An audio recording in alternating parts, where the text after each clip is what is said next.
સાહેબ શું કહેશો, જે પ્રકારે દૂધ વધારો જાહેર કરાયો છે, બનાસ ડેરીએ કર્યો, ત્યારબાદ દૂધસાગરે કર્યો, હાલમાં સાબર ડેરીએ કયા કારણોના પગલે દૂધ વધારો જાહેર કરાયો છે, તેમજ આનાથી ખેડૂત જગતને શું ફાયદો થશે?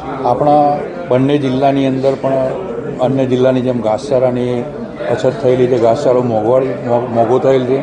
એટલે આજે નિયામક મંડળની મિટિંગમાં આ બાબતની ચર્ચા કરતાં આપણા બંને જિલ્લાની અંદર જોડાયેલા 3.5 લાખ દૂધ ઉત્પાદકોના હિતમાં એક નિર્ણય લેતા જે આપણો પુલિંગ રેટ અત્યારે 850 રૂપિયા પ્રતિ કિલો ફેટ ચાલુ હતો, એમાં પુલિંગ રેટની અંદર 15 રૂપિયાનો વધારો કરી એટલે કે 865 રૂપિયા પ્રતિ કિલો ફેટ ચૂકવવાનું નક્કી કરવામાં આવ્યું છે.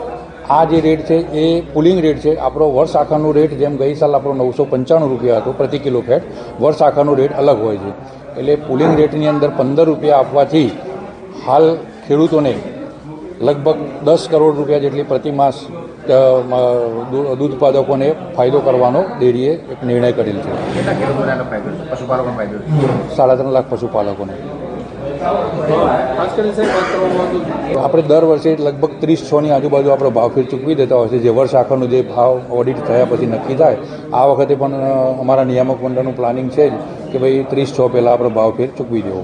અંદાજિત કહી શકાય ગઈ વખત કરતાં વધુ મળે? ગઈ વખત કરતાં ઓડિટ પૂરું થયા પછી કહી શકાય, પણ ગઈ વખત કરતાં સારું મળશે.